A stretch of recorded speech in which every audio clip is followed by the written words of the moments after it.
we want to look at how the media can address this issue in a more effective way. We see that even though we talk about the gravity of climate change, like what we are doing now, the public doesn't seem to be very much interested. Or I don't know how this communication gap has come about. So maybe both of you can just discuss on how the observations on how the media has been addressing and how it could be improved.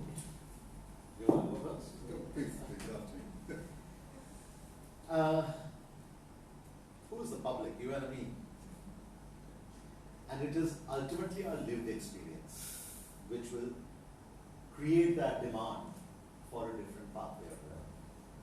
If you and I were farmers today, we would say, as you said, the farmer already is noticing the change in patterns in whether it's precipitation, whether it's intense rain sometimes, or drought, etc.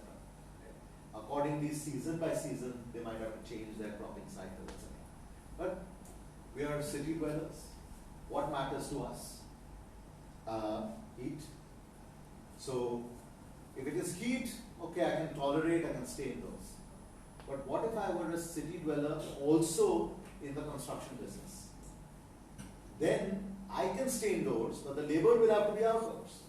And if the labor says it's too hot to work, right? And that is what the models are now beginning to predict.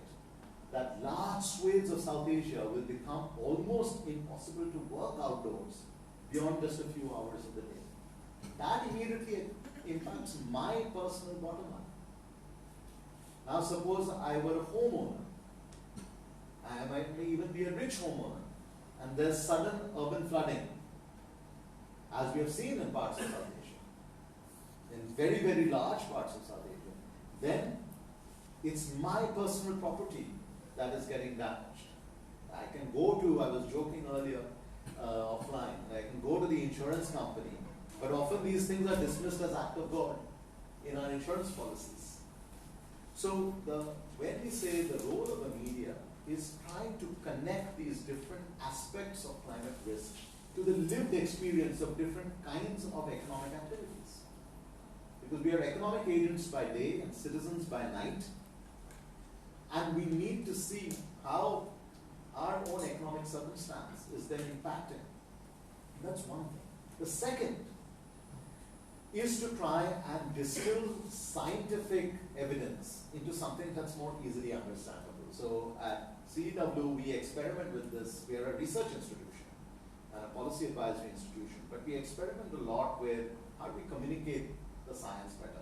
So we have converted global scientific reports that we've written into rap songs, which have been broadcast in Stockholm.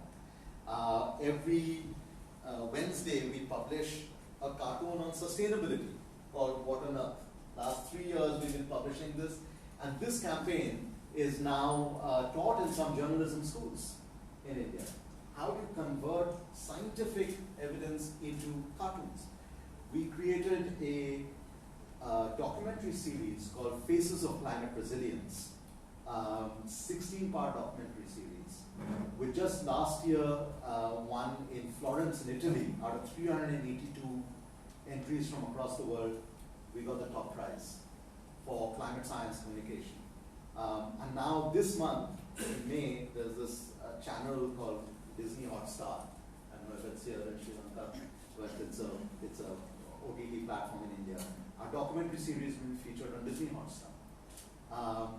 Then we had a poetry series last year for Love in the Time of Climate Change, getting young poets to talk about this. Then we created an art fellowship.